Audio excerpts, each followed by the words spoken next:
right, ladies and gentlemen, boys and girls, thank you for joining us here today. This is Pierre. Welcome back to the JKM podcast. This is our Ascend segment, and Ascend is an acronym for Attitude, Skills, Community, Empowerment, Next Step, and Development. We're focused on building emotionally resilient youth, but mostly men because we come from the perspective of men. And I'm Pierre. And as a longtime barber, I like to call myself the crown regulator and life navigator, because I like to, that's one of the things that I've been loving to do my whole life. I was born into it. My mom's a cosmetologist. She ran her own shop on Lexington and Grand for over 7.5 years. And so I saw all the her ability to be able to talk to people and to be able to love on people and transform their lives was, like something I was like, oh man, that's deep. She make people smile and making them laugh. But I'm joined here by Kadar, one of our strategic partners, to discuss how this alliance becomes the ultimate tool for men's mental health. Kadar, welcome. I appreciate you for having me on the show. Be willing to have this conversation because I feel like it's very important, especially to reach out to the youth about mental illness and mental health, and just speaking on certain things because I feel like that's what the youth needs to hear. And by the way, I'm Kadar, everybody, and I'm looking to start my own youth program, and it's going to be called Journey of the Youth. I named it after my niece because I want to see her thrive and I want to see all the others thrive. So, yeah. Right, Journey of the Youth. That's got a ring to it. What acronym is that? So, joy. Yeah. Oh, I rock with it. Yeah. And then, journey, because I feel like every kid should have a positive journey. And I want to start that by having all my kids that's in the program end up in the journey that I wanted to end. Right, exactly. Intentional. Yeah. Purposeful. Yes, sir. Joy. Oof. Black boy joy. All right, I rock with it, absolutely. So when we look at the high rates of emotional suppression, we know that the root is culture, the intense pressure for stoicism. Kadar, from your perspective in the field, why is it that, let's get into what we're here to talk about today. We're actually here to talk about mentorship.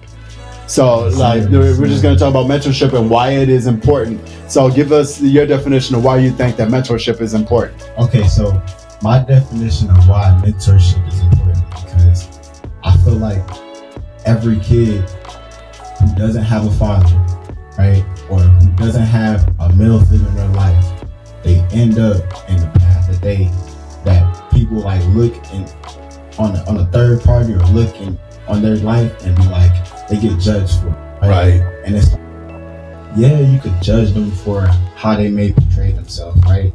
But if that person hasn't actually been taught to do something, how are they gonna know? How are they even gonna know? And that's because you want to be, like a boy. If a boy learns from his mom, he's going to be argumentative. He's going to be, because she has to assert herself into a male dominant role in order to show. She has to think that she can think like a man, like Steve Harvey said. It is just like, but a woman can't. And the thing is though, it's like people don't really realize sometimes that you need both. You need your mom and you need your 100%. You need your mom for the careness, the sweetness, to bring the joy out of you, the nurturing, the nurturing love, and then you need your dad to be able to show you what toughness is. Yeah, right? To show you what's real out here. Because we fall and do we get back up? I know sometimes. When it comes to resilience, I like to use that. Okay, when we were a baby, like if we gave up on walking, we would still be crawling. Right.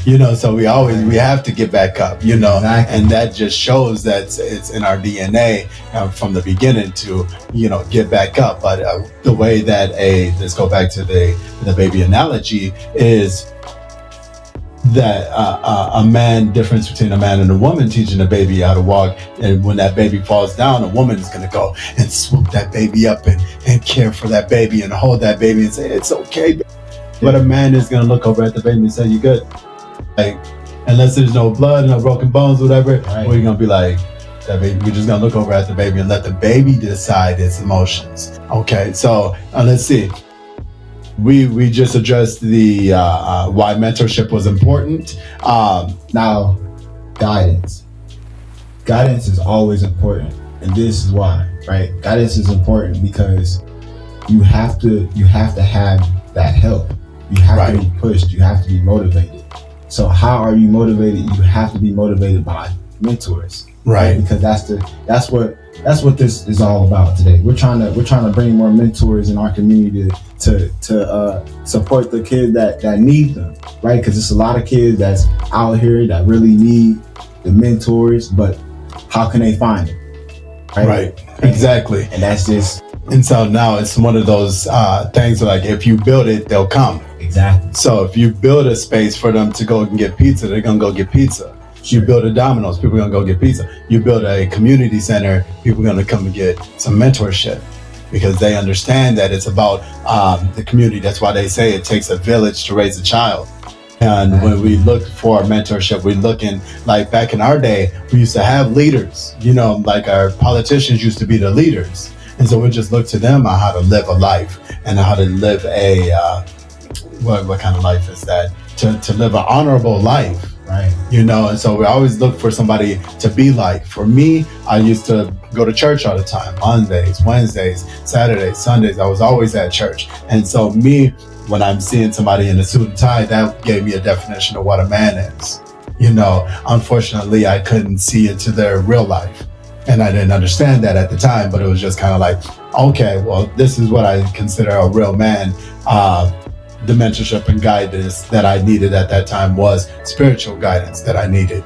And I didn't understand that you're going to get different types of guidance from different environments. Exactly. Yeah. So you might go to a community center and find out how to become, how to shoot. You might from the street, let's go to the street. In the street, you might learn from somebody how to get money. Exactly. How to hustle. Right. But from school, you might learn how to educate yourself. Like if you're focused on learning what type of learning style that you have, if you're focused on trying to become the best version of yourself. I consider Johnny at the JK Movement a great mentor. Yes, sir. Because he leads by example. And so who else is there to be like out here besides somebody like a Johnny? So did you have a lot of mentors growing up? So I will say I did. I did. And that's why I'm on the path that I am now. Like, I would not be where I am if it wasn't for my mentors. Right? Because I was fortunate enough to have my dad, my mom, my big cousins, my mentors around the community. So I was able to really enjoy life. And I had to think about it one day because, my friends, they wasn't fortunate to have both their parents. One of my friends lost both of his parents. Wow. Yeah. And he ended up going in the streets. So then I had to hit him up one time because I seen him doing something that he wasn't supposed to be doing. I'm like, bro, you don't need to be doing this. So how about you come help me do this, and then we gonna do this the right way. Saved his life. Exactly. Yeah. Exactly. So that's just the whole point about being a mentor. And look, to be a mentor, you do not have to be older. You don't have to be younger. To be a mentor is just to be willing to help. Yep. To be willing 100%. To help. Be willing to help, and because stewardship. Like there's nothing better than being a hammer for a nail. It's not about, because I say this a lot. It's not about being used, because we all want to be used because we want to be useful. It's about being misused. That's when people go off the edge because they don't understand. But that's another thing that has to do with mental health as well, is that people don't understand when they're being misused and abused, or so it's just one of those things that mentorship will show you that. That's when you can go to somebody that you admire and be like, hey, what would you do in this situation? Because the wise man seeks counsel. I guess it says it in the Bible like 5-6 times. Right. A wise man seeks counsel, and but in that moment, you still have to use your discernment. And when you're able to use your discernment, you just put yourself in a better position. But the only way that you can get that discernment is when you work on yourself internally. When you work on yourself and you have a good guidance system. Yeah. And if you don't have a father to look up to or to watch, or a man to watch closely, because anybody could put a face on in front of you out here in the streets, like I could be who this person thinks that I am. But somebody behind closed doors, they have to be who they are, because there's no hiding. And so you learn either what to do or you learn what not to do from the person that's around you. And that in itself is mentorship, like unintentional mentorship anyway. So like all men are being mentors just by being alive, because kids is watching. Exactly. And I have a question for you, right? Yeah. So my question to you is, from any mentor, what was the best advice you ever received from your mentor? The best advice that I've ever received from my mentor, or any of one of my mentors, Coleman. He was actually, so at this time of my life, I was smoking a lot of weed, Okay. but I would still wear suits and ties all the time. And I saw him over at Golden Time when Golden Time was across the street, when it was next to the barbershop, off of Selby. And so I saw him over there one day, and I'm shaking his hand, I'm shaking up with him, and he's just like, he pulls me closer, he's just like, hey man, do that stuff at home. Like, you don't have to do that out in the public. You can do it, but just do it in your own privacy of your own home. And that was probably the best advice I ever got, because then that enabled me to be able to wean off of it. Yeah, because it's going cold turkey on things like that is hard to do, especially if you don't even understand that you're dependent on it. And at the time, I didn't even understand that I could be addicted. And so when he told me that, I started saving money on weed, and then I started being able to go places during the day without being paranoid. I was able to be around people and be at different government buildings, just walk into these places knowing that I belong there, feeling that I belong there. Right. But I didn't have that, because I had that stigma of smoking weed. I felt like I didn't belong here. I was, step away from being, arrested, Right. So that was probably the best thing that a mentor has ever told me. Okay.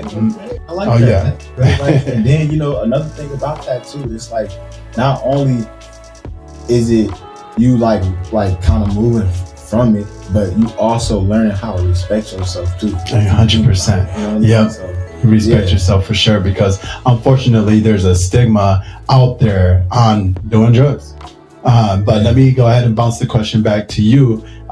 What is the best thing that a mentor has ever told you? The best thing that a mentor has ever told me is that anything is possible. Anything is possible. 100%. Anything is possible. Like I had sometimes I had my doubts of becoming something, right? Because it's like you want to be so big, but sometimes you have them doubts of, oh, I don't think I could do this because of that, or I don't think I could do this because of that. Right. And my mentor, he had told me, like, dude, you could do anything you put your mind to, as long as you can do it. Exactly. So, as long as you feel like you can do things, and that's 100% right, because a lot of people get it twisted, because if it be all you can be, no, be all that you put effort towards being. You can be anybody as long as you put the effort into it. What do you see yourself as at the end of that picture? Who are you becoming? And it's every day those habits that you're doing, every day those habits are who you are becoming. You can't dodge that. But yeah, that's some good advice. That you can be anything that you put your mind to. Let's see. What was one of the things that you learned indirectly from a bad mentor? just probably just doing stuff I just wasn't supposed to be doing. You know what I mean? Yeah. Like, cause I used to go to like certain rec centers and play basketball and stuff, and like, sometimes when you would see the bigger kids do stuff, sometimes you'll be like, I'm curious what that is. Right. But then I had to think about it, like, being curious could get you so many places. Yeah, it can. Yep, you're right. And that was good and bad. Yeah, exactly. And it's one of the things you have to really. That was one of the things that I learned from where I had to learn how to utilize my environment. Right. So my environment ain't ain't the right thing for me. Then I have to find a new environment. Sometimes environment don't mean the place.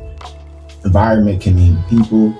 Yeah, it can 100%. It could be the sound. It could be anything. Yep. So that's sound. Yeah. Where it was like I just had to change my environment. So I changed the people that I was around, and then I ended up being cool.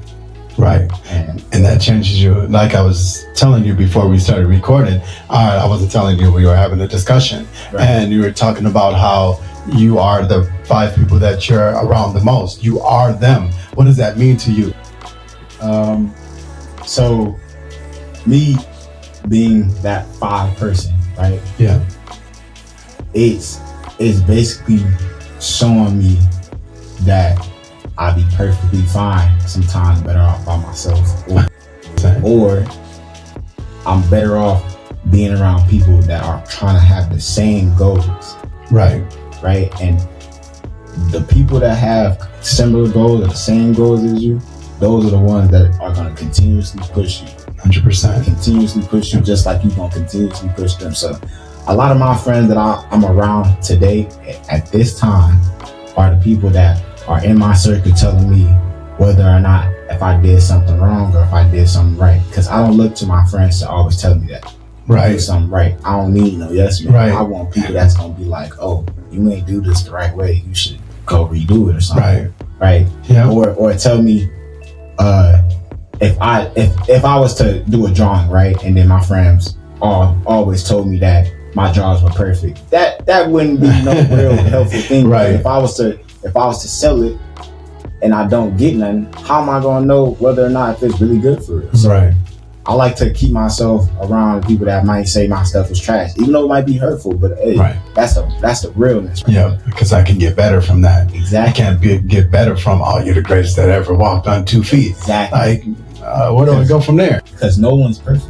Right. 100%. So that's just kind of where I kind of like to have my head. I like to still be humble.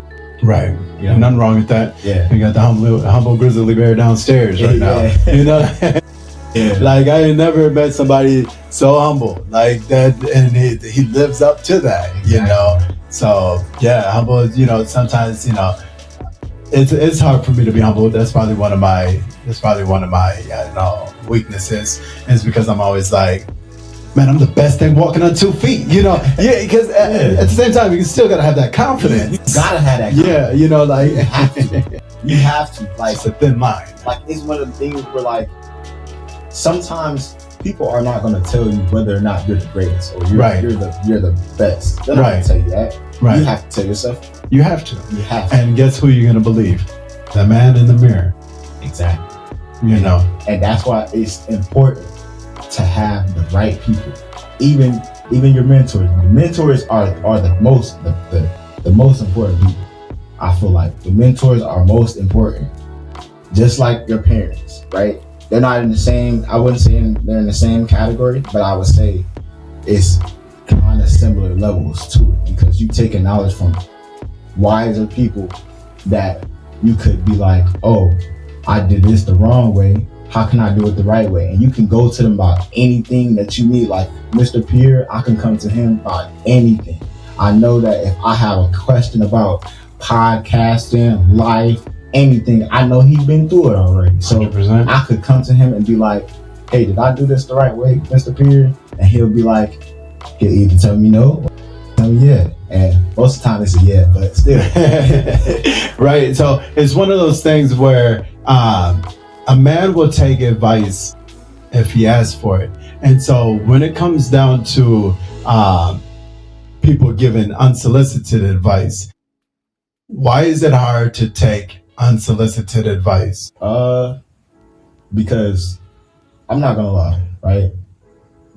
One of the biggest things about men sometimes, 100%. Yeah. I know my ego, like one thing about me, if you don't know, you gonna know. My ego be high with certain things. Yeah. May not be with everything, but my ego be high with certain things. That's just one of them things where I had to kind of like pick up on. So I say my ego. That'd probably be like one of them things that I'd be so, because it's like I didn't ask that, but sure, I'll take it.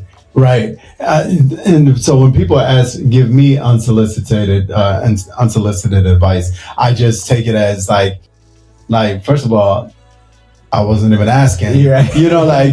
Why do you feel like that was the problem? Because most of the time, people that give unsolicited advice do that all the time.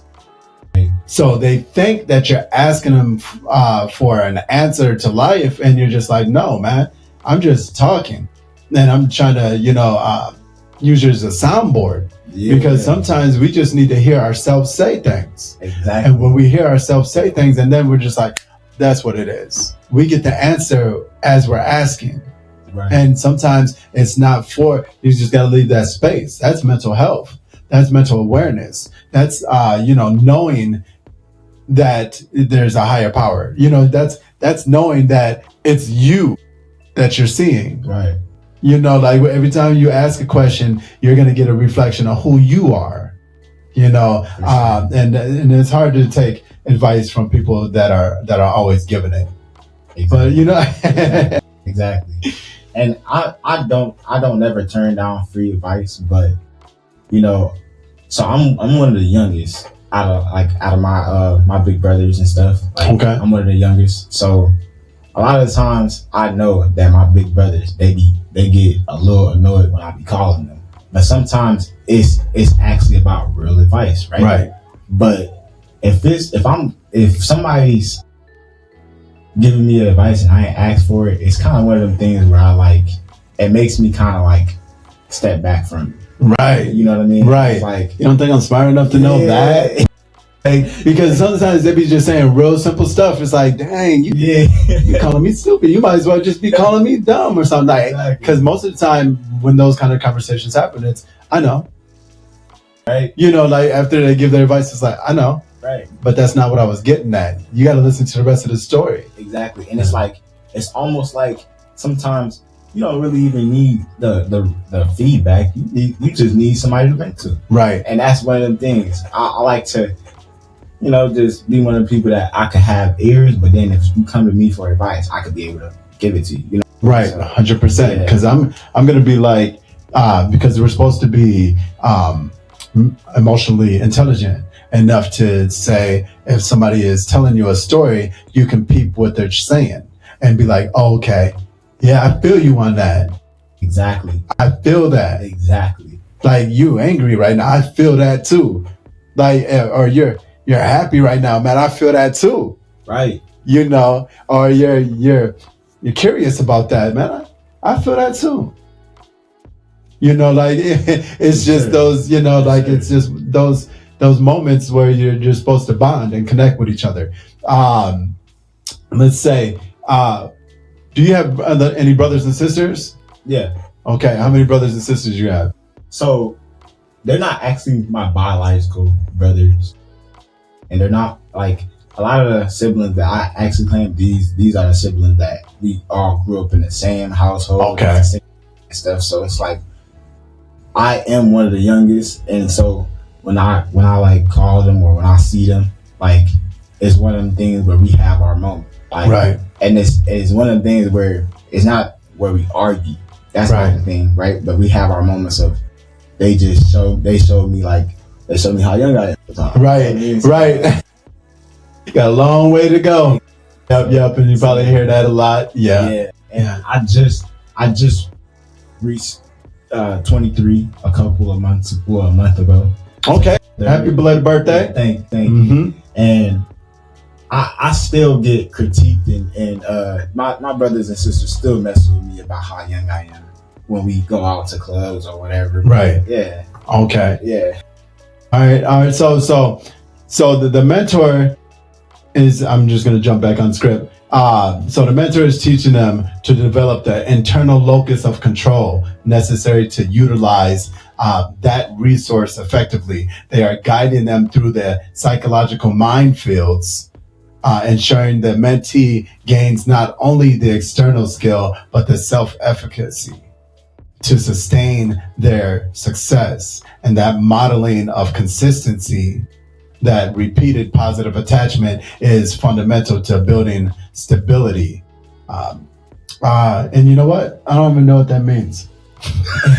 It's okay. It's okay. Yeah. It's okay. Yeah. We had them time. You know? Right. So thank you, Kadar, for coming in. We definitely appreciate you. And ultimately, we are using this mentoring dynamic to model healthy attachment and create a new blueprint for robust emotional regulation. We need to normalize vulnerability, Right. and so the next generation of men can move past old harmful scripts. Exactly. No, always. This was an amazing time with Appreciate you, Kadar. for having me. Yes, I can't wait until next time. Yes, Be on the lookout for Journey Our Youth. Yep. Journey of the Youth. Journey of the Youth, man. We love it. All right, thank you so much. Appreciate it. I'll holla at you.